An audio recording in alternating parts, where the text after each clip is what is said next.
Hello everyone, আসসালামু আলাইকুম। আশা করি সবাই ভালো আছেন। আলহামদুলিল্লাহ আমিও ভালো। আজ হচ্ছে মূলত আপনাদের স্পেশাল ব্যাচ, যেটা 2025 জনের জন্য আমরা ফ্রিতে, সম্পূর্ণ ফ্রিতে আমরা শেখানোর যে প্রোগ্রাম রেখেছি, সেটার আজকে অন্যতম একটি ক্লাস। এবং আজকে ক্লাসে আমরা জানবো হচ্ছে নেটওয়ার্কিং সম্পর্কে। বিগত ক্লাসে টাস্ক অপশনে আমরা বেশ কিছু বিষয় আপনাদেরকে বলেছিলাম যেন আপনারা আজকের ক্লাসটা করার জন্য অন্তত প্রিপেয়ার থাকেন। এবং সেই প্লেলিস্টটা যদি আপনারা দেখে থাকেন, সেক্ষেত্রে হয়তো আজকের ক্লাসটা বুঝতে আপনার খুব একটা বেগ পেতে হবে না, ইনশাল্লাহ। সো আজকে টপিকটা খুবই গুরুত্বপূর্ণ বললাম, সেটা হচ্ছে নেটওয়ার্কিং। নেটওয়ার্কিং কে বলা হয় হচ্ছে সাইবার সিকিউরিটির ব্যাকবোন, মানে মেরুদণ্ড। কেন মেরুদণ্ড বলে সেটা আমি একটু বলে দিই। আমাদের একদম এই সেশনগুলোর প্রথম যে ক্লাসটা হয়েছিল, সেই ক্লাসে কিন্তু বলেছিলাম যে আসলে ইথিক্যাল হ্যাকিং ফিল্ডে নেটওয়ার্কিং কেন গুরুত্বপূর্ণ, আমরা নেটওয়ার্কিং এর মাধ্যমেই কেন আমাদের ইথিক্যাল হ্যাকিংটাকে শুরু করতে হবে। এই প্রতিটা বিষয় আমরা সেখানে বলেছি। তারপর আরেকটা আপনাদেরকে রিক্যাপ করাচ্ছি, এটা হালকা অবশ্যই খেয়াল রাখবেন। আজকে যে বিষয়টা নিয়ে আমরা কথা বলবো, সরি, ওপেন করি, হ্যাঁ। নেটওয়ার্কিং এই শব্দটা আসলে just শুধুমাত্র একটা সিম্পল ওয়ার্ড হতে পারে, বাট এটার সাথে অনেক কিছু কানেক্টেড। আমাদের ইথিক্যাল হ্যাকিং ফিল্ড যদি পিলার বলেন বা সাইবার সিকিউরিটি ফিল্ডের পিলার বলেন, সেক্ষেত্রে আমাদের কয়েকটা বিষয় খুবই গুরুত্বপূর্ণ: নেটওয়ার্কিং, প্রোগ্রামিং, অপারেটিং সিস্টেম। এই তিনটা হচ্ছে খুবই খুবই গুরুত্বপূর্ণ বিষয়। এই তিনটা ছাড়া আপনি কোনোভাবেই যে কোনো ধরনের, শুধুমাত্র অপারেটিং সিস্টেম না, যে কোনো ধরনের সিস্টেম হতে পারে, ওয়েব অ্যাপ্লিকেশন হতে পারে, আপনার অপারেটিং সিস্টেম হতে পারে, সার্ভার সিস্টেম হতে পারে, একটি ডিরেক্টরি সিস্টেম হতে পারে, তো এরকম বিভিন্ন ধরনের ক্লাউড সিস্টেম হতে পারে। সো এই যে নেটওয়ার্কিং, তারপর হচ্ছে আপনার বললাম প্রোগ্রামিং, তারপর হচ্ছে সিস্টেম, এই তিনটা বিষয় ছাড়া আপনি কোনোভাবেই ইথিক্যাল হ্যাকিং ফিল্ড বা সাইবার সিকিউরিটি আপনি কল্পনা করতে পারবেন না। এর মাঝে সবচেয়ে যেটা গুরুত্বপূর্ণ সেটা হচ্ছে networking. Networking is the backbone of cyber security. এটা বলার কারণটা হচ্ছে আপনি নেটওয়ার্ক ছাড়া আপনি কোনোভাবেই একে অপরের সাথে কানেক্ট হতে পারবেন না। একই ডিভাইস অন্য ডিভাইস এর সাথে কানেক্ট হতে পারবে না। এবং একটা ডিভাইস থেকে আপনি যখন হ্যাক করবেন, তার মানে আপনি কোনো একটা ডিভাইসকে হ্যাক করতেছেন নেটওয়ার্কের থ্রুতে। ঠিক আছে, আপনার যদি নেটওয়ার্ক মানে যদি কানেকশনটি ক্রিয়েট না হয়, সেক্ষেত্রে তো আপনি হ্যাক করতে পারবেন না, রাইট? সো এই বিষয়গুলোর জন্য আমাদের অবশ্যই নেটওয়ার্কিংটা গুরুত্বপূর্ণ। এখন নেটওয়ার্কিং এর বেশ কিছু টার্ম আমাদের ইথিক্যাল হ্যাকিং ফিল্ডে খুবই প্রয়োজন পড়ে। আপনারা আজকের ক্লাসটা আমরা একটু শর্টকাটে আগাবো, যেন আপনারা হচ্ছে নিজে থেকে একটু ডিপেন্ড করতে পারেন বেশি, কারণ আজকের ক্লাসটা হচ্ছে টাস্ক বেসড হবে ম্যাক্সিমাম ক্ষেত্রে। তো নেটওয়ার্কিং এর যে বিষয়গুলো আমার জানা থাকাটা খুবই গুরুত্বপূর্ণ ইথিক্যাল হ্যাকার বা সাইবার সিকিউরিটি এক্সপার্ট হওয়ার জন্য। সবচেয়ে গুরুত্বপূর্ণ যে বিষয়টা সেটা হচ্ছে আইপি অ্যাড্রেসিং। ঠিক আছে, আইপি অ্যাড্রেসিং মানে আসলে হচ্ছে আমরা যে আইপি অ্যাড্রেস দেখি, সেই আইপি অ্যাড্রেস গুলো কিভাবে অ্যাসাইন করা হচ্ছে। আইপি অ্যাড্রেস যেরকম পাবলিক আইপি, প্রাইভেট আইপি, তারপর আপনার global IP, local IP, dynamic IP, static IP, এই ধরনের আইপি গুলো যে আমরা বলি যে এই আইপি অ্যাড্রেস কোন ক্ষেত্রে আসলে কিরকম আইপি। আবার আইপি অ্যাড্রেসিং কিন্তু ক্লাসও আছে, ঠিক আছে। তো এই প্রতিটা বিষয় কিন্তু হচ্ছে কানেক্টেড। আইপি অ্যাড্রেসিং বলতে আমরা আইপি অ্যাড্রেসের সাথে কানেক্টেড যত বিষয়গুলো আছে, বেসিক কনসেপ্ট গুলো, সেটা অবশ্যই আমাদের কনসেপ্ট আপনার ক্লিয়ার থাকতে হবে।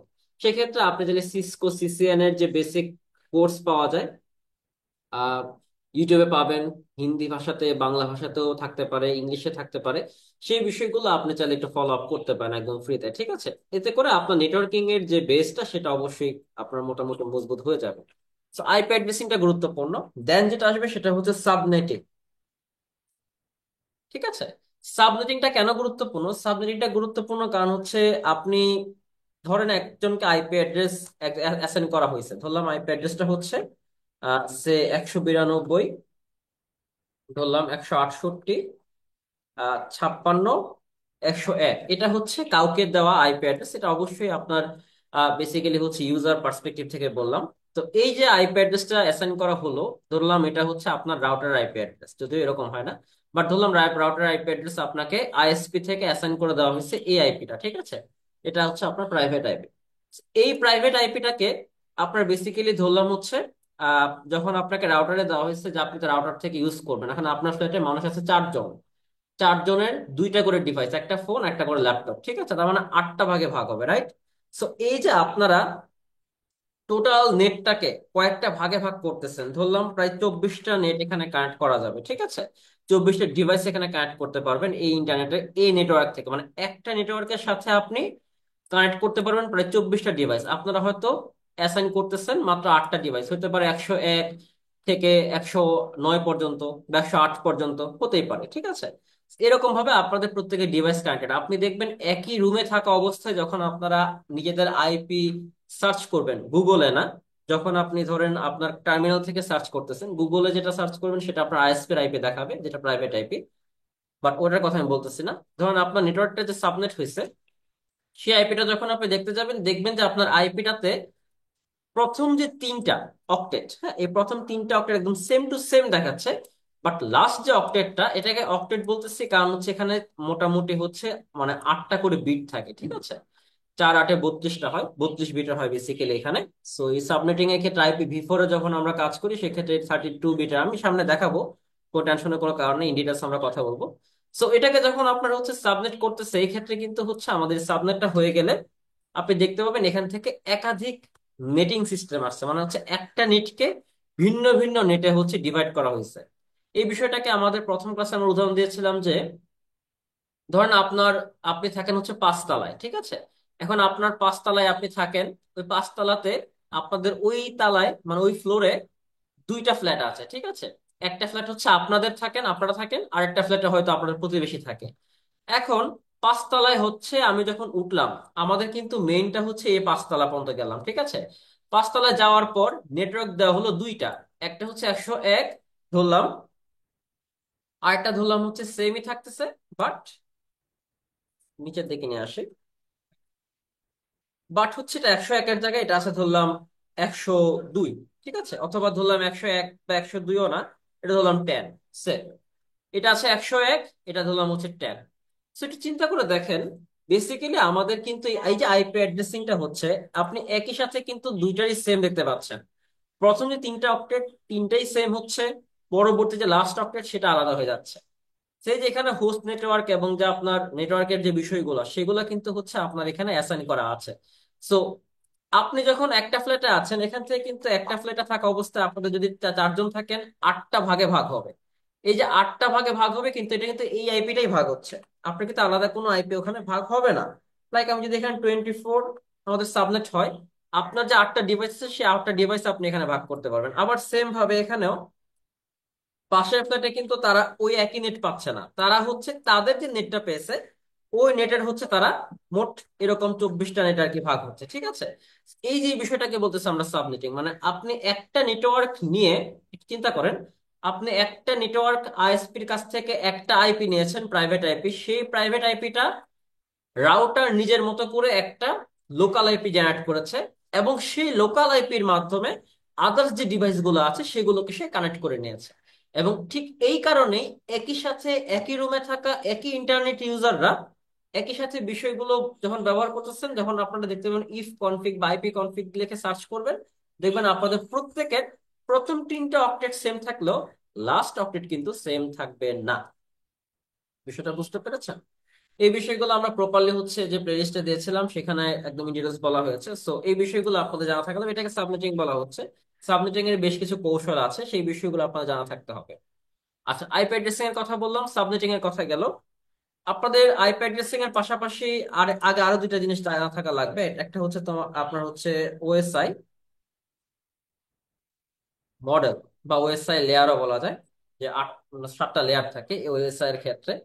ফিজিক্যাল লেয়ার, তারপর হচ্ছে আপনার দেখবেন একে প্রপারলি প্রতিটা জিনিস দেওয়া আছে, অ্যাপ্লিকেশন লেয়ার, সেশন লেয়ার, তারপর আপনার হচ্ছে ট্রান্সমিশন লেয়ার, এরকম বেশ কিছু লেয়ার দেওয়া থাকে, যেগুলো হচ্ছে আপনাদেরকে ক্লাসে আমরা বলেছি, আপনারা যেগুলো দেখেছেন আজকে ক্লাসে আমরা হালকা আলোচনা করব।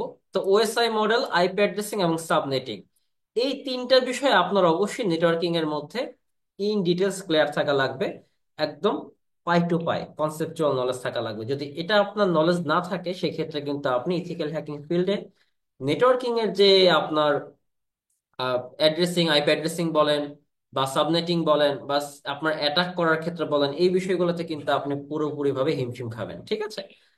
তো যে প্লেলিস্ট গুলো আপনাদেরকে দেওয়া হয়েছে, প্লেলিস্টের ভিডিও গুলো সেগুলো দেখে নেবেন, একটু হালকা পুরাতন ক্লাস এগুলা, বাট তারপরও বেসিক সবগুলো এখনো পর্যন্ত সেম ইয়ে থাকবে, কারণ বেসিক কখনো কোনো চেঞ্জ হয় না।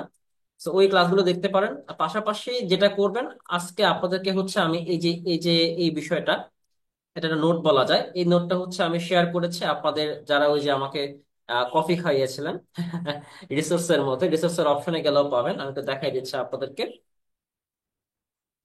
আপনাদের যে ইথিক্যাল হ্যাকিং এর যে আপনারা রিসোর্স নিয়েছেন, এই রিসোর্স অপশন নেটওয়ার্কিং বেসিক্স অপশনে গেলে আপনারা সেখানে পেয়ে যাবেন। এখানে বেশ কিছু রিসোর্স এখানে দেওয়া আছে। এই নেটওয়ার্কিং বেসিক্স এখানে গেলেও এটা আপনি অলরেডি অ্যাক্সেস করতে পারবেন, ঠিক আছে? অথবা চাইলে আজকে যখন ক্লাস করাচ্ছি তখন আপনি দেখতে থাকেন, সেখান থেকে ইজিলি আপনি বিষয়গুলো হ্যান্ডেল করতে পারবেন, ঠিক আছে? সো যেটা বললাম যে আমাদের নেটওয়ার্কিংটা আসলে খুবই গুরুত্বপূর্ণ। নেটওয়ার্কিং ছাড়া আপনি চিন্তাও করতে পারবেন না সাইবার সিকিউরিটি ফিল্ডে, ইথিক্যাল হ্যাকিং ফিল্ডে। এটা লাগবেই, মাস্ট লাগবে, ঠিক আছে? এটা ছাড়া আসলে কল্পনা করা যাবে না, অসম্ভব। আচ্ছা, সো আমরা আজকে ক্লাসটা শুরু করি একটু। ওকে। সো আমি যেটা এতক্ষণ যাবত বললাম যে নেটওয়ার্কিং আসলে কি, নেটওয়ার্কিং হচ্ছে বেসিক্যালি আপনার এমন একটা প্রসেস যেটা হচ্ছে বিভিন্ন ধরনের ডিভাইস, যে ডিভাইস গুলো কানেক্ট করতে পারে, যেমন আপনার কম্পিউটার, ফোন বা সার্ভার, এগুলো হচ্ছে নিজেদের ডেটা এবং রিসোর্স শেয়ার করার জন্য যে নেটওয়ার্ক বা যে সিস্টেমের মাধ্যমে আমরা কমিউনিকেট করতে পারি, সেই সিস্টেমটাকে বলা হচ্ছে নেটওয়ার্কিং, ঠিক আছে? কমিউনিকেশন চ্যানেল বলা যায়। সো নেটওয়ার্কিং এর ক্ষেত্রে বেশ কিছু আপনার কম্পোনেন্টস আছে, যেমন নোডস, লিঙ্কস, তারপর নেটওয়ার্কিং টাইপস যেমন ল্যান, ওয়ান, ম্যান, এরকম আর কি। ল্যান হচ্ছে লোকাল এরিয়া নেটওয়ার্ক, যেমন আমরা হোম বা অফিসে যে সমস্ত নেটওয়ার্ক গুলো ইউজ করতে থাকি সেগুলো হচ্ছে ল্যান। আবার ওয়ান হচ্ছে ওয়াইড এরিয়া নেটওয়ার্ক, যেটা হচ্ছে ইন্টারনেট বলা যায়। আবার হচ্ছে ম্যান, যেটা হচ্ছে মেট্রোপলিটন আপনার এরিয়া নেটওয়ার্ক, যেটা হচ্ছে পুরো একটা নেটওয়ার্কের সিটি ওয়াইজ আর কি কানেক্টেড থাকে, ঠিক আছে? আর আইপি অ্যাড্রেসিং এর ব্যাপারটা বললাম। আইপি অ্যাড্রেসিং হচ্ছে বেসিক্যালি এরকম একটা অ্যাড্রেস, যে অ্যাড্রেসটার মাধ্যমে আপনাকে ডেফিনেটলি আপনাকে আইডেন্টিফাই করা যাবে, ঠিক আছে? আপনার নেটওয়ার্কিং এর যে আপনার পোর্টার অ্যাড্রেস বলা যায়, সেই বিষয়গুলো হচ্ছে একটা প্রপারলি আইডেন্টিফাই করার যে বিষয়টা, সেটা হচ্ছে আইপি অ্যাড্রেস বলা হয়। এগুলো কিন্তু ইন ডিটেলস প্রতিটা আলাদা আলাদা করে ক্লাস নিয়েছি আমি। আপনাদের যে প্লেলিস্টটা দেওয়া হয়েছিল, প্রয়োজন আমি এটার এই ক্লাসের যে ডেসক্রিপশন বক্স, এই ভিডিও ডেসক্রিপশন বক্সে আমি দিয়ে দিব, প্রয়োজনে প্লিজ একটু দেখে নেবেন আপনারা। এবং এটার পরিপ্রেক্ষিতে কিন্তু আপনাদের টাস্ক থাকবে, হ্যাঁ, নেক্সট ক্লাস আসার আগ পর্যন্ত যে টাস্কটা, এই ক্লাসের টাস্কটা, সেটা কিন্তু আপনারা এটার উপরই পাবেন। আইপি ভি4 হচ্ছে কি, দেখতে পাচ্ছেন এই যে একটু আগে বললাম, আইপি ভি4 হচ্ছে 32 বিটের একটা অ্যাড্রেস, যেটা হচ্ছে আইপি ভি4। এই যে একটা, দুইটা, তিনটা, চারটা, চারটা অক্টেটে ভাগ করা, প্রতিটাতে 8 বিট করে থাকে, এই কারণে হচ্ছে 32 বিট। আইপি ভি6 কত বিটের? 128 বিটের। এই বিষয়গুলো মাথায় রাখবেন, কারণ এগুলো যদি মনে না রাখেন সেক্ষেত্রে দেখা যাবে যে আমি যখন কোশ্চেন করবো আপনাদেরকে, তখন কিন্তু বিষয়গুলো আপনি হিমশিম খেয়ে যাবেন এবং বুঝতে পারবেন না, ঠিক আছে? এবং পাবলিক আইপি, প্রাইভেট আইপির মধ্যে পার্থক্যটা কি, এই বিষয়গুলো এখানে নোট আকারে দেওয়া আছে। আপনারা যেগুলো ক্লাসে করেছেন, আপনাদেরকে ক্লাসের যেটা লিঙ্ক দিয়েছিলাম, অথবা আজকেও যে ক্লাসের লিঙ্কটা দিয়ে দেবো, সেখান থেকে এটা দেখতে পারেন। এটা আপনাদের নোট আকারে এখানে দেওয়া আছে। যেমন ধরেন পাবলিক আইপি হচ্ছে যে সমস্ত বা যে আইপিটা হচ্ছে আপনার অ্যাসাইন করা থাকে আইএসপি এর মাধ্যমে, এবং সেটা হচ্ছে ভিজিবল হয় ইন্টারনেটে। ধরেন আমি যদি এখন আমি সার্চ করি গুগলে গিয়ে, সে আমি গুগলে গিয়ে সার্চ করলাম যে, একটু বড় করে দেই, what is my IP address. এখানে যে আইপি অ্যাড্রেসটা দেখাবে, what is my IP address লিখতে দেখতে পাচ্ছেন, এই যে আইপি অ্যাড্রেসটা, এটা কিন্তু হচ্ছে আমার পাবলিক আইপি অ্যাড্রেস। দেখেন আমি এখন আছি হচ্ছে রাজশাহীতে, এই কারণে আমার রাজশাহীর লোকেশন দেখাচ্ছে। আমার যে আইএসপি, তার নাম হচ্ছে নর্থ বেঙ্গল অনলাইন। সো তার থেকে কিন্তু আমি এখান থেকে পুরোপুরি ডিটেলস জানতে পারলাম যে আমার এখানে এই আইপিটা 103.121.62.115, এই যে আইপিটা দেওয়া হয়েছে, সেটা কিন্তু হচ্ছে আমাকে এই আইপির মাধ্যমে চাইলে যে কোনো জায়গা থেকে আমাকে বের করা সম্ভব। বাট এটা কারা ম্যাক্সিমাম ক্ষেত্রে বের করতে পারবে? আইএসপি, কারণ আইএসপি জানে আইপিটা কাকে দেওয়া হয়েছে। আমি যখন পাবলিকলি এটা মানে সার্চ করতে যাব, এই আইপিটা আমাকে যে পাবলিকলি শো করবে, সে কিন্তু শুধুমাত্র এরিয়াটা দেখাবে। বাট আইএসপি কিন্তু জানে যে এই নেটওয়ার্কটা কোথায় সে অ্যাসাইন করেছে, ঠিক আছে? যেমন আমরা এখন আছি ধরেন হচ্ছে আপনার রাজশাহীতে। ধরেন আমি যদি আরেকটা ওয়েবসাইটে যাই, ipiinfo.io, এটাতে যান। এখানে গেলে আরেকটু ডিটেলস দেখতে পারবেন। আপনি এখানে যান, জাস্ট একটা রিফ্রেশ দিয়ে নিই। দেখতে পাচ্ছেন এই যে একই আইপি দেখাচ্ছে আমার এখানে। আমার যে হচ্ছে, এই যে দেখতে পাচ্ছেন যেখান থেকে আইএসপি, এটা হচ্ছে নর্থ বেঙ্গল অনলাইন। এবং হচ্ছে তাদের যে আমাদের এই বিষয়গুলো আছে, আমি কোথায় আছি, রাজশাহী ডিভিশনে, সিটি রাজশাহীতে, এখনকার সময় যেটা সেটা দেখাচ্ছে। এই বিষয়গুলো কিন্তু প্রত্যেকটা বিষয় এখানে দেখাচ্ছে। কেন? কারণ হচ্ছে বেসিক্যালি আপনি এটার মাধ্যমে একটা আইপি অ্যাড্রেসের মোটামুটি জিওগ্রাফিক্যাল যে লোকেশন, সেটা সহ আপনি ডিটেলস গুলো বুঝতে পারবেন, ঠিক আছে? সো এই আইপিটা কি ধরনের আইপি? এই যে দেখেন লেখা আছে, এই আইপিটা কি ধরনের আইপি? এটা হচ্ছে পাবলিক আইপি, কারণ visible on the internet, assigned by the ISPs. Okay. আর আমি যে একটু আগে দেখাইলাম, এই যে, হ্যাঁ চলে গেছে, 192, 168, 56, 101 বা এরকম, এগুলা হচ্ছে কি ধরনের আইপি? এটা প্রাইভেট আইপি। কারণ এই পাবলিক আইপিটা, অর্থাৎ আমি যে মাত্র আইপিটা দেখাইলাম আপনাদেরকে, যে আমাকে আইএসপি দিছে, এই আইপিটাকে ইউজ করে রাউটার করে কি তার নিজের মতো করে একটা হচ্ছে নিজস্ব কিছু প্রাইভেট লোকাল আইপি ক্রিয়েট করে, প্রাইভেট আইপি ক্রিয়েট করে, যেমন 192.168.56.101, এরকম বেশ কিছু সে আইপি ক্রিয়েট করে। যে আইপি গুলো সে হচ্ছে তার এই নেটওয়ার্কের মধ্যে যারা থাকবে তাদেরকে হচ্ছে সে অ্যাসাইন করে দেবে। বিষয়টা বুঝতে পেরেছেন? সো এই আইপি গুলো কিন্তু হিডেন থাকে। কোত্থেকে হিডেন থাকে? পাবলিক আইপিতে কিন্তু এখানে সার্চ করে আপনি সেখান থেকে পাবেন না। সো এই আইপি গুলোকে বেসিক্যালি আমরা নেট বলে থাকি, নেটওয়ার্ক অ্যাড্রেস ট্রান্সলেশন বলা যায়, যেগুলো হচ্ছে বেসিক্যালি আপনি ইন্টারনেট ইউজ করা হয়।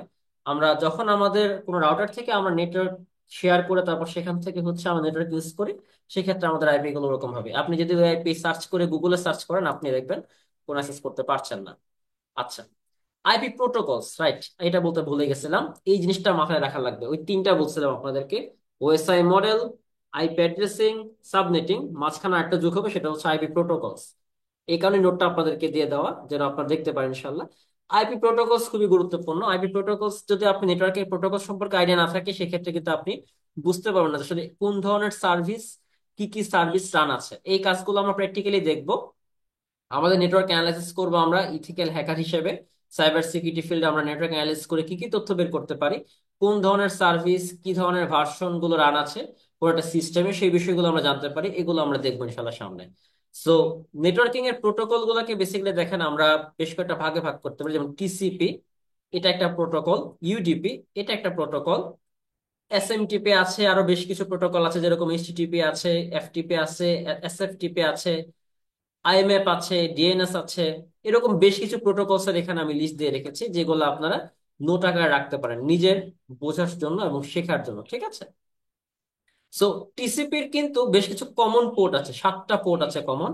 যে 7টা পোর্টে বেশ কিছু ক্ষেত্রে আমাদের যে সার্ভিস গুলো সবচেয়ে বেশি রান হয়ে থাকে।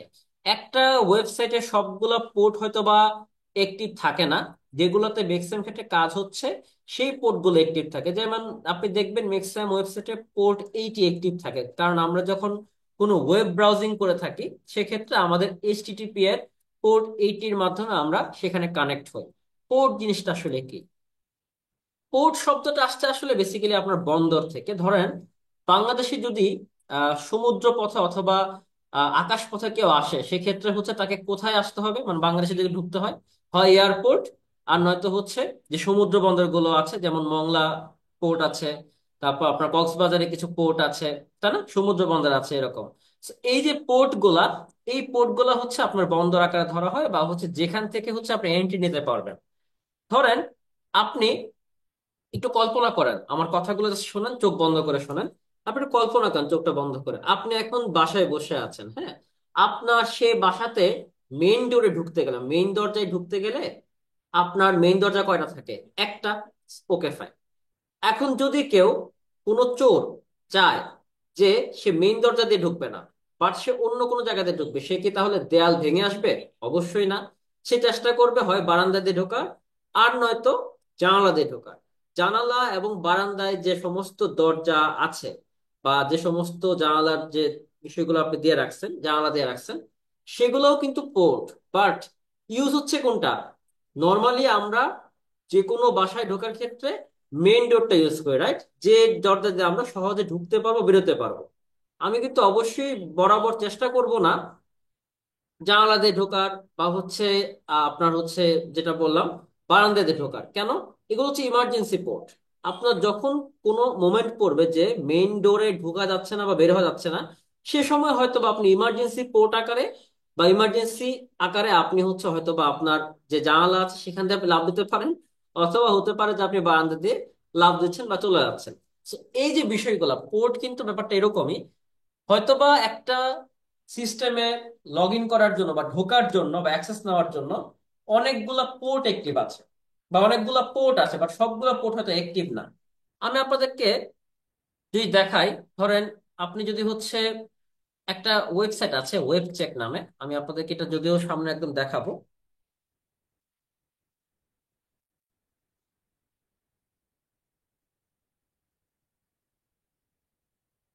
এখান থেকে হচ্ছে আমি জাস্ট এটা আপনাদেরকে বুঝাচ্ছি, রিকনের ক্লাসে আপনারা ইন ডিটেলস দেখতে পারেন, সমস্যা। ধরুন আমি bytecapsuleid.com লিখে সার্চ করি, ঠিক আছে? bytecapsuleid.com, এটা হচ্ছে আমাদের ওয়েবসাইট, রাইট? আচ্ছা, দেখেন, এখানে ঢোকার পরে কিন্তু আমাদের দেখাচ্ছে, এই জায়গায় যদি আপনি আসেন যে আসলে কি কি অবস্থা, এই যে আইপি আছে, পোর্টের লিস্ট গুলো দেখি কোথায় আছে। পোর্ট পোর্ট পোর্ট, দেখি একটু উপরের দিকে যাই। এখানে হচ্ছে ডিএনএস রেকর্ড, এটা হচ্ছে server info, port port port, এদিকে থাকার কথা, দেখি একটু, জাস্ট এ মিনিট। এই যে দেখেন, আল্লাহ কোথায় চলে গেল আবার। এই যে এখানে কিন্তু ভাই দেখেন, পোর্ট আছে কিন্তু অনেকগুলো, দেখতে পাচ্ছেন? 20, 21, 22, 23, 25, 53, 67, 68, এরকম অনেকগুলো পোর্ট আছে। বাট ওপেন পোর্ট আছে কয়টা? মাত্র তিনটা। কারণ আমার নর্মালি ঢোকার জন্য এই তিনটা পোর্টই এনাফ। এই ওয়েবসাইটে যখনই কেউ ভিজিট করতে যাবে, এই ওয়েবসাইটে যখনই কেউ ঢুকতে যাবে, অ্যাক্সেস করতে যাবে ওয়েবসাইটে, ধরেন আপনি যা শুধুমাত্র নর্মালি সার্চ করলেন ইউআরএল বার থেকে যে bytecapsule.it.com, ঠিক আছে? এই যে আপনি জাস্ট গেলেন, অ্যাক্সেস করলেন, এই যে অ্যাক্সেস করার জন্য আমাকে যে ঢুকতে হচ্ছে ওয়েবসাইটে, সেখানে কিন্তু আমার এতগুলা পোর্টের ওপেন রাখার কোনো প্রয়োজন পড়তেছে না। গুরুত্বপূর্ণ মোমেন্টে হতে পারে যে আমাদের হয়তো বা ওয়েবসাইটে এখন একসাথে 1 লাখ হিট পড়ছে, মানে আপনার একসাথে 1 লাখ মানুষ ঢোকার ট্রাই করতেছেন, ঠিক আছে, ভিজিট করা ট্রাই করতেছেন আমাদের ওয়েবসাইটে। সেক্ষেত্রে কিন্তু আদার্স যে পোর্ট গুলো আছে সেগুলা একটা একটা করে ওপেন হয়ে যাবে। তবে প্রয়োজন সাপেক্ষে সবগুলা পোর্টের কিন্তু সেম কাজ না, এটাই আমরা সামনে দেখবো। তো এখানে কিন্তু তিনটা পোর্ট ওপেন আছে, একটা হচ্ছে 80, একটা 443, একটা হচ্ছে 8080। এই যে পোর্ট গুলার মিনিংটা আসলে কি, কোন পোর্টে কি কাজ হয়, এটা নিয়ে হচ্ছে আপনি এখানে একটা ছোট্টখাট্ট আইডিয়া পাবেন। যেমন পোর্ট এইটিতে আসলে কি কাজ হয় ওয়েব ব্রাউজিং এর ক্ষেত্রে। বাট আপনি যদি চান সিকিউর ওয়েব ব্রাউজিং করতে, মানে এইচটিটিপিএস, মানে আপনার যে নেটওয়ার্কের যে আপনি সেশনটা ক্রিয়েট হচ্ছে সেটা যেন হচ্ছে সিকিউর হয়, সেজন্য যখন আপনি সার্চ করতে যাবেন তখন দেখবেন আপনাকে পোর্ট 443-তে ঢোকাবে। যেমন আমাদের এই ওয়েবসাইটে আমরা যদি এখানে bytecapsule.com দেখতে পাচ্ছেন এইচটিটিপিএস লেখা, রাইট? এইচটিটিপিএস লেখা, আমি যদি এখানে পোর্ট দিয়ে দিই, পোর্ট অ্যাসাইন করে দিই, 443 লিখে ইন্টার প্রেস করে, আমাকে কিন্তু সেম জায়গায় নিয়ে আসতেছে, দেখতে পাচ্ছেন? কারণ কি, আমি এইচটিটিপিএস এর যে সিকিউর কানেকশন সিস্টেমটা, সেটাকে কাজে লাগিয়ে হচ্ছে আমি এখানে আমার এই ওয়েবসাইটে অ্যাক্সেস করতে যাচ্ছি। বিষয়টা বুঝতে পেরেছেন? একটু মানে মাথায় একটু জোর দেন, ঠিক আছে? আই হোপ বুঝতে পারবেন, সমস্যা নেই। আর পোর্ট 21টা হচ্ছে বেসিক্যালি আপনার ফাইল ট্রান্সফার প্রোটোকল। ধরেন আপনি আমাদের ওয়েবসাইট থেকে কোন একটা বা শুধুমাত্র ওয়েবসাইট না, কোন একটা সিস্টেম থেকে আপনি অন্য একটা সিস্টেমে ফাইল ট্রান্সফার করতেছেন, সেক্ষেত্রে যে পোর্টটা অ্যাক্টিভ হয় সেটা হচ্ছে পোর্ট 21। এখন মজার বিষয় হচ্ছে, আমাদের ওয়েবসাইটে দেখেন কি কি পোর্ট গুলো আছে। আমাদের কিন্তু পোর্ট 20 আছে, 21 আছে, 22 আছে, 23 আছে। এখন বলতে পারেন যে ভাই, এতগুলা পোর্টের কোনটার কি কাজ, এটা লিস্ট আসলে আমরা কিভাবে বুঝতে পারি? গুগলে সার্চ করলে জাস্ট হয়ে যাবে যে পোর্ট 20 আসলে এটা কি ধরনের পোর্ট এবং সেখানে কি ধরনের সার্ভিস রান হয়। ধরেন আমরা বের করতে যাচ্ছি পোর্ট 53-তে আসলে কি ধরনের সার্ভিস রান হয়, জাস্ট শুধুমাত্র কপি করবেন, চলে যাবেন গুগলে, লিখবেন হচ্ছে ডিটেলস অ্যাবাউট পোর্ট কত, 53, ঠিক আছে? দেখেন সুন্দর করে বলছে, এটা হচ্ছে বেসিক্যালি ডিএনএস বা ডোমেইন নেম সিস্টেমের সাথে কানেক্টেড। ডিএনএস এর সাথে কানেক্টেড বা ডোমেইনের সাথে কানেক্টেড যে সমস্ত আপনার আপনি কাজগুলো করবেন, সেক্ষেত্রে হচ্ছে আমাদের এই পোর্ট 53 কাজ করে থাকে। সো এই যে বিষয়গুলো হচ্ছে আপনার জানার জন্য কিভাবে প্র্যাকটিস করতে হবে, এটা জাস্ট আমরা সিম্পল একটা আইডিয়া দেখালাম। এখন কথা বলতে পারেন যে ভাই, এইটা কি আসলে টিসিপি নাকি আইপি, টিসিপি আইপি নাকি হচ্ছে ইউডিপি নাকি কি, এটা নিয়ে কিন্তু আপনি জিজ্ঞেস করতে পারেন। ধরেন এই ডিটেলস অ্যাবাউট পোর্ট 53 লিখলেন, আপনি ধরেন জিজ্ঞেস করতেছেন just normally, is the port 53 TCP or UDP, আপনি নর্মাল জাস্ট জিজ্ঞেস করবেন গুগলকে, ঠিক আছে? দেখেন বলতেছে এখানে একটা লিস্ট ধরা যাচ্ছে, টিসিপি ইউডিপি দুইটার মধ্যেই 53 পোর্ট আছে। যদি টিসিপি তে 53 পোর্ট থাকে সেক্ষেত্রে সেটা সার্ভিস হবে কি ট্রোজান। যদি ইউডিপি তে 53 পোর্ট থাকে সেটা হতে পারে অ্যাপ্লিকেশনস লেভেলের। আবার টিসিপি তে 53 থাকলে সেটাও অ্যাপ্লিকেশনস হতে পারে। এটা ডিপেন্ড করতেছে আসলে ওই সিস্টেমে কোন ধরনের সার্ভিস রান করতেছে। বিষয়টা বুঝতে পেরেছেন? ওই সিস্টেমে কোন ধরনের সার্ভিস রান হচ্ছে এটা নিয়ে এখনই মাথা ঘামানোর কোনো প্রয়োজন নাই। আমরা সামনের যে ক্লাস আসবে ইন ডিটেলস বিষয়গুলোতে আমরা স্টেপ বাই স্টেপ আগাবো, বাট আপনাদেরকে এখন যেন বুঝতে পারেন বা ক্যাপচার করতে পারেন যে বিষয়গুলো আসলে কি বলতেছি, সেটার জন্য এটা দেখানো, ঠিক আছে? সো এই যে আপনাদের নোটটা দিয়ে দিচ্ছি, এই নোটের মধ্যে ইনশাল্লাহ দেখে নেবেন। সো তারপর ধরেন কোড 22 তে হচ্ছে এসএসএইচ এর সিকিউর রিমোট অ্যাক্সেস এর ক্ষেত্রে আমরা ইউজ করে থাকি সিকিউর শেল, যেটা এসএমটিপি হচ্ছে যে ধরনের ইমেল যে আমরা পাঠাই, হ্যাঁ, ধরেন আপনি আমাদের ওয়েবসাইট থেকে ইমেল পাচ্ছেন বা আপনি আমাদের ওয়েবসাইটে ইমেল পাঠাচ্ছেন আমাদের ডোমেইনে, আমাদের মেল সার্ভারে, সেক্ষেত্রে কিন্তু সেগুলো পোর্ট 25 অ্যাক্সেস করে তারপর সেখান থেকে আসে, ঠিক আছে? আরডিপির ক্ষেত্রে পোর্ট কোনটা? পোর্ট 3389। মাইএসকিউ যদি আমার ডেটা কমিউনিকেশন থাকে সেক্ষেত্রে সেটা হবে কি 3306। এই বিষয়গুলো আপনাদের একটু প্র্যাকটিস করতে হবে নিজে থেকে, ঠিক আছে? এটা আমরা হচ্ছে আপনাদেরকে দিয়ে দিচ্ছি, নো প্রবলেম। আপনারা হচ্ছে যে যারা কফি খাচ্ছেন তারা তো পেয়ে যাচ্ছেন, আমরা তো দেখে দেখে আপনারা শিখতে পারবেন ক্লাস দেখে, no problem. Sorry for the interruption, আমাদের জন্য কিছুক্ষণ বিরতি রাখতে হচ্ছে। আচ্ছা, সো আমরা এখন আবার শুরু করতে যাচ্ছি। আমরা কথা বলছিলাম হচ্ছে টিসিপি পোর্ট এবং টিসিপি বিষয়গুলো নিয়ে। সো টিসিপিটা হচ্ছে বেসিক্যালি আমাদের এখন একটা কোশ্চেন আসা উচিত, আপনার লাইভ ক্লাস হলে হয়তো জিজ্ঞেস করতে পারতেন যে ভাই টিসিপি, ইউডিপি, তারপর হচ্ছে এসএমটিপি, এতগুলো প্রোটোকল আসলে রাখার দরকারই বাকি, বা ধরেন একটা পোর্টের মধ্যে হয়তো আমরা, বা ধরেন টিসিপি সার্ভিসের মধ্যে, টিসিপি প্রোটোকলের মধ্যে আমরা হয়তো বা একাধিক পোর্ট রেখে সেখানে সার্ভিসটা আমরা মেনটেন করতে পারতাম, বা ইউডিপির কি প্রয়োজন ছিল? বেসিক্যালি যেটা হয় সেটা হচ্ছে আপনার ইউডিপি হচ্ছে টিসিপির তুলনায় একটু ফাস্টার, বাট যেটা ডেটা রিসিভ করার ব্যাপারটা বা যেটা আমরা সিনেক বলে থাকি, সিনক্রোনাইজেশন এবং অ্যাকনলেজমেন্ট, এই বিষয়টা কিন্তু হচ্ছে ইউডিপি তে ঘটে না, ঠিক আছে? অ্যাকনলেজমেন্টের যে ব্যাপারটা, সো এই বিষয়টা আসলে একটু ইস্যু। দেখবেন এখানে লেখা আছে অলরেডি যে ইউডিপির ফুল ফর্মটা হচ্ছে কি ইউজার ডেটাগ্রাম প্রোটোকল, আর টিসিপি এর ফুল ফর্মটা হচ্ছে কি ট্রান্সমিশন কন্ট্রোল প্রোটোকল, ঠিক আছে? সো ইউডিপি তে যেটা হয়, UDP is ফাস্টার but less reliable than TCP. It doesn't confirm whether data is received, making it ideal for real-time applications. মানে ধরেন আপনি কাউকে মেসেজ পাঠাইছেন হোয়াটসঅ্যাপে, হোয়াটসঅ্যাপে মেসেজ পাঠানোর পরে দেখবেন মেসেজের নিচে একটা রাইট বাটন থাকে, মানে ক্লিক চিহ্ন দেওয়া থাকে, রাইট, যেটা রাইট হয়েছে। সো এই যে রাইট বাটন দেওয়া থাকলো তার মানে হচ্ছে আপনার মেসেজটা পৌঁছাইছে, বাট মেসেজ তিনি সিন করছেন কিনা বা মেসেজ সিন করার পর তিনি কি কোনো রিপ্লাই দিচ্ছেন কিনা, এই বিষয়গুলো কিন্তু আমরা সুন্দরভাবে দেখতে পাই, তাই না?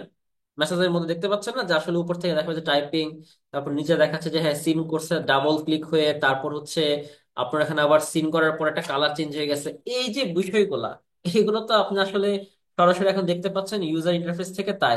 বাট নেটওয়ার্কিং এর ক্ষেত্রে কিন্তু সেরকম না, এটা আসলে বেসিক্যালি হয় এই যে প্রোটোকল সিস্টেম টিসিপির ক্ষেত্রে আমাদের যখন কোন একটা মেসেজ বা কোনো একটা তথ্য পাঠানোর পরে সেটার অ্যাকনোলেজমেন্ট প্রয়োজন পড়ে, বা যেটাকে আমরা থ্রি ওয়ে হ্যান্ডশেকিং বলে থাকি, সেটার ক্ষেত্রে আমাদের টিসিপি যে প্রোটোকল সেটা ইউজ করা হয় ম্যাক্সিমাম ক্ষেত্রে। আর ইউডিপির ক্ষেত্রে বেসিক্যালি যেটা হয় সেটা হচ্ছে যেটা রিসিভ করে, বাট আসলে সে কোনো কনফার্মেশন দেয় না যে সে পাইছে নাকি পায় না। বিষয়টা বুঝতে পেরেছেন? অনেকটা এরকম আর কি, আপনারা আরেকটু ইনডেপথ রিসার্চ করতে পারেন ইউডিপি টিসিপি নিয়ে, সেক্ষেত্রে আই হোপ আপনাদের একটু বেটার আপনাদের আন্ডারস্ট্যান্ডিং হবে। সো ইউডিপির ক্ষেত্রে যেটা আমরা একটু আগে দেখে আসলাম যে পোর্ট 53, এটা কিন্তু ম্যাক্সিমাম ক্ষেত্রে আমরা ইউডিপি তে আমরা কাজ করে দেখি। সো ইউডিপি তে বেসিক্যালি এই 53 এর কাজটা কি হয়, ডিএনএস নিয়ে। ডিএনএস আসলে জিনিসটা কি হয়, আমাদের যে ডোমেইনটা আমরা দিয়েছি, আমরা এই যে সার্চ করলাম একটু আগে bytecaseit.com লিখে, এটা ডোমেইন, এই ডোমেইনটাকে আইপি তে কনভার্ট করার কাজটা হচ্ছে এই ডিএনএস এর যে হচ্ছে আমাদের পোর্ট 53, বা হচ্ছে আমাদের যে ইউডিপির যে কাজটা প্রোটোকলে, সেই এই কাজটা করে থাকে, ঠিক আছে? আবার ধরেন নেটওয়ার্কিং এর ট্রাইম প্রোটোকল যা আছে এনটিপি, সেটাও কিন্তু হচ্ছে পোর্ট 123, এটা আবার ইউডিপির মধ্যেই পড়ে। আবার ধর নেটওয়ার্কিং ডিভাইস মনিটরিং এর ক্ষেত্রে এসএনএমপি, সেটা পোর্ট 161, এটা ইউডিপি প্রোটোকলের মাঝেই পড়তে। সো এরকম কিন্তু বেশ কিছু বিষয় আমাদের জানা থাকা গুরুত্বপূর্ণ যে আসলে কোন সার্ভিসটা কোন প্রোটোকল নিয়ে কোন ধরনের সার্ভিস দিচ্ছে এবং সেই পোর্ট নাম্বারটা আসলে কি, এগুলা কিন্তু আপনার অবশ্যই আইডিয়া থাকা লাগবে। প্লিজ একটু হালকা করে প্র্যাকটিস করে নেবেন, ঠিক আছে? সো এই বিষয়গুলো দেখবেন। তারপর হচ্ছে কমন কিছু নেটওয়ার্ক প্রোটোকল আছে, যেমন এইচটিটিপি ক্ষেত্রে এইচটিটিপিএস আছে, এফটিপি আছে, ফাইল ট্রান্সফার প্রোটোকল, এসএমটিপির কথা বললাম, এরকম বেশ কিছু প্রোটোকলের এবং কোনটার কি কাজ, পারপোজ কি, এক্সাম্পল কি, এবং সেটা থাকলে আসলে বেনিফিটটা কি, এই বিষয়গুলো আমার এই নোটের মধ্যে দেওয়া আছে, আপনার চাইলে এটা একটু দেখতে পারেন, ঠিক আছে? দেন আমরা যেটা আসবো সেটা হচ্ছে আমাদের পরবর্তী যেটা অপশন, এটা আসি দেখি, অ্যাক্সেস পয়েন্ট, ঠিক আছে? অ্যাক্সেস পয়েন্ট হচ্ছে খুবই গুরুত্বপূর্ণ একটা বিষয়, যে বেসিক্যালি আপনি অ্যাক্সেস পয়েন্টের আগে যেটা জানতে হবে সেটা হচ্ছে নেটওয়ার্কিং কিছু ডিভাইস, যেমন রাউটার, সুইচ, ফায়ারওয়াল, তারপর access point, IPS, IDS, intrusion detection system, intrusion prevention system, এই টপিক গুলো আপনার মোটামুটি আইডিয়া থাকা লাগবে। এটা আসলে আমাদের যে প্রফেশনাল কোর্স গুলো হয় সেখানে আমি ইন ডিটেলস তো দেখাই। এটা এখন হয়তো বা যদি আমি খাতা কলমে দেখাতে পারতাম বা হোয়াইট বোর্ডে দেখাতে পারতাম খুব ভালো হতো, প্রপারলি বুঝাতে পারতাম আর কি। ইনশাল্লাহ যাই হোক, সমস্যা নেই, তারপর একটু রিসার্চ করতে পারেন আপনারা। এটা আপনাদের অবশ্যই নিজেদের মানে ব্যক্তিগত উপর দিতেছে যে আপনারা কতদিন যেতে পারেন, ঠিক আছে। রাউটার সিস্টেম সম্পর্কে আপনারা জানেন যে আমাদের বেসিক্যালি যখন একাধিক ডিভাইসকে কানেক্ট করতে হয় একটা আইপি থেকে নেটওয়ার্কের মধ্যে, সেক্ষেত্রে বেসিক্যালি হচ্ছে আমরা রাউটার ইউজ করে থাকি। সুইচের কাজটা হচ্ছে ল্যান সিস্টেমের মতো অনেকটা, ঠিক আছে, যেগুলো হচ্ছে বেসিক্যালি আপনার ডিভাইস কানেক্ট করবে। ফায়ারওয়ালের কাজটা হচ্ছে কি ট্রাফিকের কিছু রুলস বেসড, কিছু রুলস থাকে যে আসলে এই ধরনের আইপি আমি অ্যাক্সেস করবো, বা এই ধরনের আইপির আমি রিপ্লাই দিব, বা এই ধরনের আইপি থেকে কোনো রিকোয়েস্ট আসলে সেটা আমি ব্যাড আইপি হিসেবে ব্লক করে দেব। এরকম বেশ কিছু রুলস থাকে যেগুলো ফায়ারওয়ালের কাজ। তারপর যেটা আসে সেটা হচ্ছে অ্যাক্সেস পয়েন্ট। অ্যাক্সেস পয়েন্ট হচ্ছে বেসিক্যালি আপনার সেই ধরুন যেমন আপনি ডিভাইস ইউজ করতেছেন, ল্যাপটপ, ফোন বা ট্যাবলেট, এগুলো যে ওয়্যারলেস কানেক্টিভিটি গুলো ক্রিয়েট করে, হ্যাঁ, সেটাকে আমরা বেসিক্যালি অ্যাক্সেস পয়েন্ট বলে থাকি। আপনারা দেখবেন হচ্ছে আমাদের আহ, যেমন রাউটার কিন্তু একটা অ্যাক্সেস পয়েন্ট বলা যায়, হ্যাঁ, এটা একটা অ্যাক্সেস পয়েন্ট। তারপর আপনার বিভিন্ন ধরনের সুইচ থাকে, হাব থাকে, এগুলো বিভিন্ন ধরনের অ্যাক্সেস পয়েন্ট বলা যায়। আইপিএস, আইডিএস হচ্ছে মূলত আমাদের সিস্টেমে থাকে, যেমন ওয়েবসাইটের ক্ষেত্রে আপনারা দেখবেন আইডিএস এবং আইপিএস থাকে। আইডিএস মানে হচ্ছে ইন্ট্রুশন ডিটেকশন সিস্টেম, এবং আইপিএস মানে হচ্ছে ইন্ট্রুশন প্রিভেনশন সিস্টেম। যদি কোনো সাসপিশিয়াস অ্যাক্টিভিটি হয় সেক্ষেত্রে অ্যালার্ট জেনারেট করা বা ম্যালিশিয়াস প্যাটার্ন সেগুলো ডিটেক্ট করা, এগুলো কাজটা হচ্ছে আইডিএস এর। আর সেই ডিটেক্টের পরিপ্রেক্ষিতে সেই অ্যাক্টিভিটি গুলোকে রিয়েল টাইম ডিটেকশন করে সেগুলোকে প্রোটেক্ট করার জন্য যে সমস্ত অ্যাক্টিভিটি গুলো করতে হয় সেটা হচ্ছে আইপিএস এর কাজ, ঠিক আছে। একদম সংক্ষেপে বললাম, তারপরে যদি আপনাদের ইন ডিটেলস একটু দেখতে হয় প্লিজ একটু হালকা রিসার্চ করে নিতে পারেন। ডিডোস, আপনারা জানেন অনেকে, ডিডোস হচ্ছে মূলত এক ধরনের কমন নেটওয়ার্কিং সিস্টেম বা অ্যাটাকের মধ্যে পড়ে। বা ডিডোস অ্যাটাক তখনই হবে যখন একাধিক ভাবে আপনি চেষ্টা করতেছেন যে একাধিক ট্রাফিক জেনারেট করতে। একাধিক তো অবশ্যই স্বাভাবিক, মানে একটা পুরো নেটওয়ার্কিং এর সিস্টেম আপনি ব্যাহত করার ট্রাই করতেছেন, যেন হচ্ছে কোনো ধরনের আপনার রেসপন্স না করতে পারে, রিকোয়েস্ট জেনারেট না করতে পারে, বা রিকোয়েস্টের পরিপ্রেক্ষিতে রেসপন্স জেনারেট না করতে পারে। এই বিষয়গুলোর জন্য হচ্ছে আপনি যখন কোনো অ্যাটাকিং সিস্টেমে যান, এই সমস্ত অ্যাটাক গুলো হচ্ছে ডিডোস অ্যাটাকের মাঝে পড়বে। এমআইটিএম বা ম্যান ইন দ্য মিডল হচ্ছে এরকম এক ধরনের অ্যাটাক যেটা হচ্ছে টু পার্টিস বা দুইজনের মাঝে, যারা একজন তথ্য পাঠাচ্ছেন, একজন তো রিসিভ করতেছেন, মাঝখান থেকে অন্যজন সেই তথ্যটাকে ম্যানিপুলেট করা ট্রাই করতেছে, চুরি করা ট্রাই করতেছে, এবং সেটাকে ম্যালিশিয়াস কন্টেন্টে রূপান্তর করতেছে। সেটাই হচ্ছে আমরা এমআইটিএম বলি। এগুলো আসলে খুবই বলা যায় থিওরিটিক্যাল টাফ, বাট এই থিওরিটিক্যাল স্টাফ গুলোকে আমরা হচ্ছে সামনের দিকে ইনশাল্লাহ একদম প্র্যাকটিক্যালি জানার চেষ্টা করব, কোনো প্রবলেম নেই। কিভাবে কি বিষয়গুলো হয় সেটা আমরা ইনশাল্লাহ জানার চেষ্টা করব, ঠিক আছে। এখন কথা হচ্ছে আমাদের সাইবার সিকিউরিটির বেস্ট প্র্যাকটিস গুলোকে, নেটওয়ার্কিং কে সিকিউর করার জন্য আমাদের যে নেটওয়ার্ক সিস্টেমটা সেটা সিকিউর করার জন্য বেশ কিছু বেস্ট প্র্যাকটিস আছে। যেমন আপনি চাইলে এনক্রিপশন সিস্টেম আপনি অ্যাড করতে পারেন, যেন সেন্সিটিভ ইনফরমেশন গুলোকে আপনি এনক্রিপ্টেড করে আপনি নেটওয়ার্কিং এর মাঝে তথ্য আদান প্রদান করতে পারেন। এটাও কিন্তু এক ধরনের ভালনারেবিলিটি, যদি আপনার এই ধরনের কোনো এনক্রিপশন সিস্টেম আমরা না পাই, আমরা সামনে আসবো ইনশাল্লাহ, সমস্যা নেই। তাছাড়া হচ্ছে স্ট্রং অথেন্টিকেশন, এটাও খুবই গুরুত্বপূর্ণ একটা স্টাফ যেটা আপনি করতে পারেন। তারপর হচ্ছে monitor network traffic, segment networks, তারপর হচ্ছে আপনার নেটওয়ার্ক সেগমেন্টেশন আর কি এক কথায়। রেগুলারলি প্যাচ ডিভাইস সফটওয়্যার, যে সমস্ত সফটওয়্যার এবং ডিভাইস গুলোর হচ্ছে ভালনারেবিলিটি পাওয়া গেছে আগে, বা হচ্ছে অলরেডি এক্সপোজ হয়ে গেছে, সেই সমস্ত এক্সপ্লয়েটেড সার্ভিস বা ভার্সন গুলো যদি আপনি পান সেক্ষেত্রে সেই ডিভাইস বা সফটওয়্যার গুলোকে আপডেট করা, প্যাচ করা, ঠিক আছে। তারপর হচ্ছে ফায়ারওয়াল বা আইডিস বা আইপিএস গুলোকে ইউজ করা, এটা খুবই গুরুত্বপূর্ণ একটা টার্ম। এটা ইউজ করতে পারলে আপনার দেখা যায় অনেক ক্ষেত্রে ম্যালিশিয়াস অ্যাক্টিভিটিস গুলো কন্ট্রোল করা পসিবল হয়। সেরকম বেশ কিছু বিষয় এখানে বলা আছে, হ্যাঁ। ওএসআই মডেল নিয়ে কথা বলতেছিলাম, ওএসআই মডেলটা খুবই গুরুত্বপূর্ণ। যেমন physical layer, data link layer, network layer, transport layer, session layer, presentation layer, application layer, এই সাতটা লেয়ার নিয়েই হচ্ছে ওএসআই মডেল। এবং এই প্রতিটা লেয়ারের ক্ষেত্রে কোন ধরনের কাজগুলো হয় সেটা নিয়ে এখানে ডিটেলস দেওয়া আছে, যদিও আমরা আপনাদেরকে ক্লাসে দেখাইছিলাম। এটা একটু দেখে নেবেন যে প্লেলিস্ট করে দেওয়া হয়েছে, তারপর এখানে ডিটেলস দেওয়া আছে, এটা একটু শিখে নিতে হবে আপনাদেরকে। এখান থেকে কিন্তু হিউজ কোশ্চেন আসবে, নেটওয়ার্কিং থেকে হিউজ কোশ্চেন আসবে। আমি আবার বলতেছি, আপনাদের যে টেস্ট হবে, 1 নাম্বার টেস্ট আপনাদের এই পুরো প্রোগ্রামের প্রথম যে টেস্ট হবে সেটাতে কিন্তু আমরা হিউজ কোশ্চেন করবো নেটওয়ার্কিং থেকে। নেটওয়ার্কিং, অপারেটিং সিস্টেম এবং লিনাক্সের টুলস বেস বেশ কিছু কোশ্চেন আসবে, সো প্লিজ এগুলো একটু মাথায় রেখে প্র্যাকটিস করে যাবেন। IPv4 এবং IPv6 এর মধ্যে কি পার্থক্য আছে, এটা নিয়ে একটা এক্সপ্লেনেশন দেওয়া আছে, কিছু রিয়েল টাইম সিনারিও বলা আছে এখানে যে আসলে কি ধরনের পার্থক্য হতে পারে, একটু দেখে নেবেন এগুলো, ঠিক আছে? এবং বেশ কিছু কোশ্চেনও দেওয়া আছে, কোশ্চেনের আনসার পাবেন এখানে, যেগুলো আপনার হয়তো জানা থাকলে বেটার, ঠিক আছে? সো এটা আসলে বেসিক্যালি আমাদের আজকের ক্লাস মেইন টপিক। তারপরও বেশ কিছু বিষয় আপনাদেরকে জানিয়ে দিই, বেশ কিছু কমান্ড লাইনের অ্যাক্টিভিটিস দেখাচ্ছি যেগুলো আপনার জানা থাকা লাগবে। লাইক, একটু টার্মিনাল ওপেন করে নিচ্ছে। আমাদের যদি আমরা টার্মিনাল থেকে আমরা চাচ্ছি হচ্ছে আমাদের এখন বর্তমান আইপি অ্যাড্রেস জানতে, যেটা বলছিলাম যে আইএসপি থেকে তো আপনাকে একটা নেট দিচ্ছে, তাই না? আইএসপি থেকে একটা ইন্টারনেটের আপনি আইপি পাইছেন। আইএসপি নেটটাকে রাউটার যখন ইউজ করতেছে, সেক্ষেত্রে হচ্ছে আপনি যখন দেখতে যাচ্ছেন আপনি কোন আইপিটা পাইছেন, সেটা দেখার জন্য আমরা লিখবো হচ্ছে ইফ কনফিগ। কি লিখবো? ইফ কনফিগ লিখে ইন্টারপ্রেস করব। আমাকে বলতেছে যে ইফ কনফিগ নট ফাউন্ড, মানে আসলে আচ্ছা ঠিক আছে, বুঝতে পেরেছি, আমার আসলে উবুন্টুতে ইফ কনফিগ সেটআপ করা নাই। নো প্রবলেম, সেটআপ করে নিচ্ছি। আপনাদের কাইলিনাক্স এটা কোনো ইস্যু হবে না, কারণ এটা বিল্ট ইন থাকে। No problem. So ifconfig, iwconfig, এগুলোর মাধ্যমে হচ্ছে আমরা বেশ কিছু বিষয় জানতে পারি, যেটা হচ্ছে আমাদের ইন্টারফেসটা জানতে পারবো, ঠিক আছে? সো আমরা একটু ক্লিয়ার করে নিচ্ছি। কি কমান্ড দিচ্ছিলাম? If config, right? দেখেন, দেখতে পাচ্ছেন আমার কিন্তু এখানে দেখাচ্ছে যে আমার হচ্ছে যে ইন্টারনেট আমি কানেক্টেড আছি, আমার যে এখন বর্তমান আইপি সেটা হচ্ছে 192.168.0.118।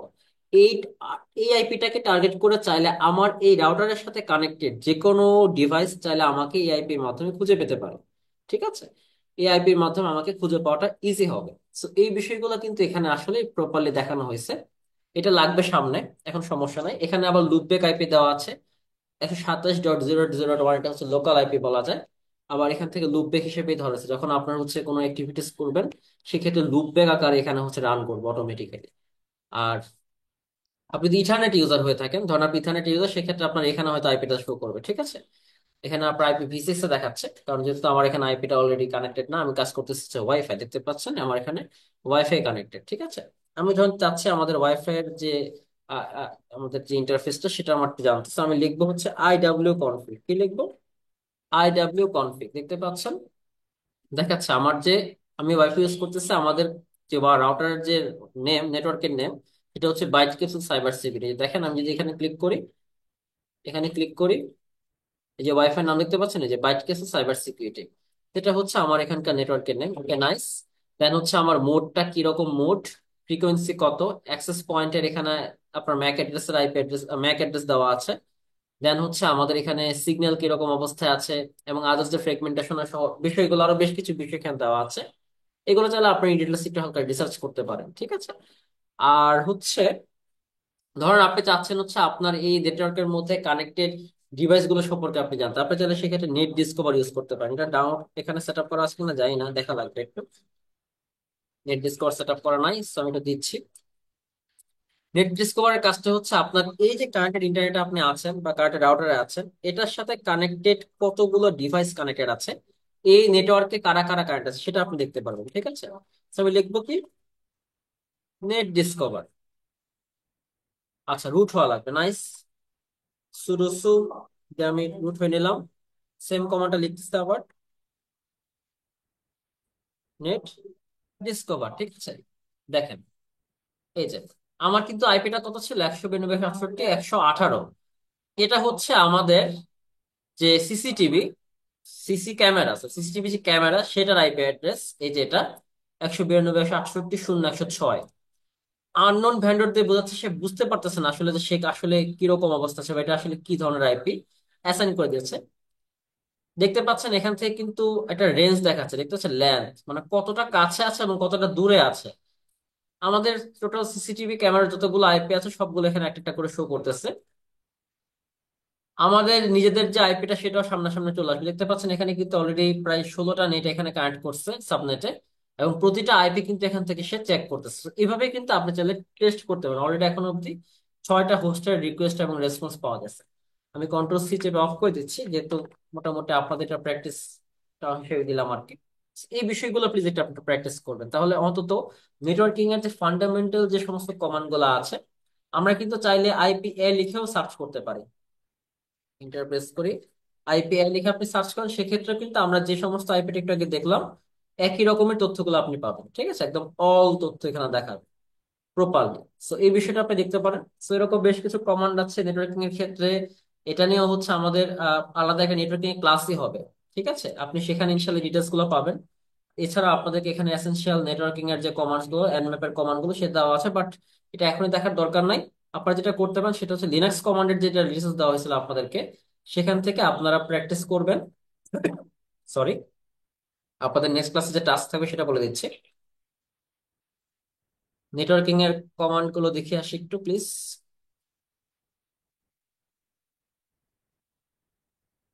এই যে পিং হোস্ট, ঠিক আছে। হোস্ট বলতে হচ্ছে আপনার, আপনি যদি কোনো টাইপ অ্যাড্রেস দিয়ে দেন সেক্ষেত্রে এখানে যে হোস্টের একদম ডিটেলস গুলো সেটা দেখাবে। ইফ কনফিগের কথা বললাম, এটা আপাতত দরকার নাই, আপনাদের কয়েকটা আমি টাস্ক দিচ্ছি যেগুলো হচ্ছে লাগবে। ফার্স্ট অফ অল আপনি হচ্ছে পিং করবেন কোন একটা টার্গেট ওয়েবসাইটের ডোমেইন আপনি হোস্ট করবেন, ঠিক আছে। আপনি হোস্ট ডোমেইন করবেন, তারপর হচ্ছে নেটস্টার দেখতে পারেন, ইফ কনফিগ লিখতে পারেন, তারপর হচ্ছে আপনার রিকোয়েস্টের রেসপন্স কেমন আসছে সেটার জন্য আপনি কার্ল ইউজ করতে পারেন, কোন একটা ওয়েবের ফাইল ডাউনলোড করার জন্য ডাব্লিউগেট ইউজ করতে পারেন। এই সমস্ত বিষয়গুলো আপনি করতে পারেন। এগুলো হচ্ছে আপনাদের প্র্যাকটিস পারপজে দিচ্ছি। যদি আপনারা এগুলো প্র্যাকটিস করেন সেক্ষেত্রে সেগুলোর স্ক্রিনশট বিগত ক্লাসগুলোর মধ্যে আপনারা হচ্ছে পোস্ট করবেন, ঠিক আছে। আর যেটা করবেন সেটা হচ্ছে যারা এখনো পর্যন্ত নেটওয়ার্কিং এর যে প্লেলিস্টটা দিয়েছিলাম সেটা যদি এখনো পর্যন্ত ক্লিয়ার না করে থাকেন, প্লিজ আমি ডিসক্রিপশন বক্সে দিয়ে দেবো, এটা ক্লিয়ার করে ফেলবেন, ঠিক আছে। এই দুইটা টাস্ক আমি দিচ্ছি, প্লেলিস্টটা ক্লিয়ার করতে হবে। দ্বিতীয় যে বিষয়টা সেটা হচ্ছে নেটওয়ার্কিং রিলেটেড এখানে যে কমান্ড গুলো দেওয়া আছে এগুলো নিজে থেকে ট্রাই করবেন, ঠিক আছে। হোক বা না হোক, পারেন বা না পারেন, বাট একটু ট্রাই করে দেখতে হবে ইনশাল্লাহ।